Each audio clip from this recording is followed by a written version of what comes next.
Lunch box சீரீஸில் இன்றைக்கி pasta பண்ண போகிறோம். குழந்தைகளுக்கு ரொம்ப பிடிச்சது. எப்படி பண்ணுறது பார்க்கலாமா?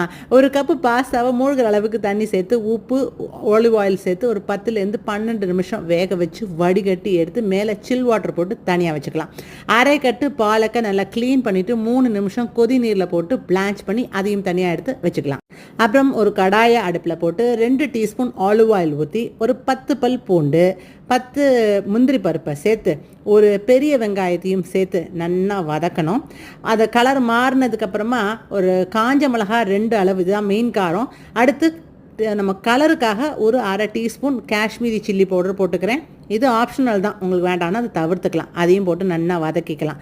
அடுத்து பொடியாக நறுக்கின ஒரு தக்காளியை சேர்த்து அதையும் நல்லா வதக்கணும். ஒரு அரை வேக்காடு வதங்கும் போது இந்த டிஷ்ஷுக்கு தேவையான உப்பை நம்ம சேர்த்துக்கலாம்.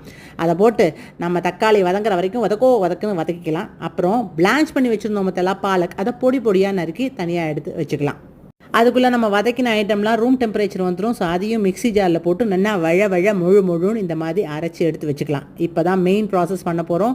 ஒரு கடாயை கேஸில் வச்சு 1 டேபிள் ஸ்பூன் அளவுக்கு பட்டர், 1 டேபிள் ஸ்பூன் அளவுக்கு ஆலிவ் ஆயில் சேர்த்து 1 டேபிள் ஸ்பூன் அளவுக்கு கோதுமை மாவு சேர்க்குறேன். இதுதான் ஹெல்தி.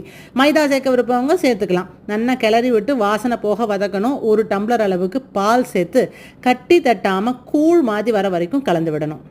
இப்போ கன்சிஸ்டன்சி பார்த்தீங்களா? இந்த நேரத்தில் நாம் பொடியாக நறுக்கி வச்ச பிளான்ச் பண்ணின பாலக்கையும் சேர்த்துக்கலாம்.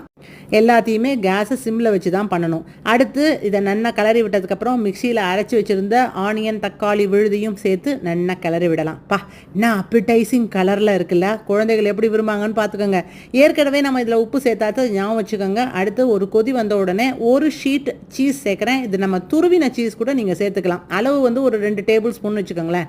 இப்போ நல்லா இது கூழ் மாதிரி வந்தாச்சு. இப்போ வேக வச்சுருந்த பாஸ்தாவையும் சேர்த்து கிளறிட வேண்டிதான். ஒரு 200 கிராம் பாஸ்தா நான் சேர்த்துருக்கேன். உங்கள் அளவுக்கு குழந்தைகள் டப்பாக்கு தகுந்த மாதிரி இதை நீங்கள் அளவுகளை மாற்றிக்கொள்ளலாம். அடுத்து இதை நல்லா கிளறி விடுவோம். இது மத்தியானம் வரைக்கும் லஞ்ச் பாக்ஸை பிரிக்கும் போது கன்சிஸ்டன்சி மெயின்டைன் பண்ணுறதுக்காக இன்னும் கொஞ்சம் பாலை சேர்த்து வச்சோன்னா சூப்பர் டேஸ்ட்டோடு இருக்கும்.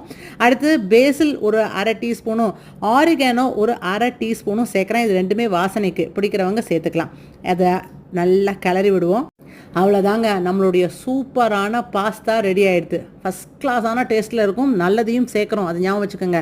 என்ன கமெண்ட் கிடைக்கும்னு பார்க்குறீங்களா? அம்மா ஒரு டிஃபன் பாக்ஸ் வைக்காதம்மா, அடுத்ததுலேருந்து 2 டிஃபன் பாக்ஸாக வெய்யி, பத்த மாட்டேங்குது என் ஃப்ரெண்ட்ஸோட சாப்பிட்றதுக்குன்னு கமெண்ட் வரலன்னா என்ன கேளுங்க. அடுத்து இதே மாதிரி ஒரு லஞ்ச் சீரீஸில் உங்களை சந்திக்கிறேன். பாய் பாய்.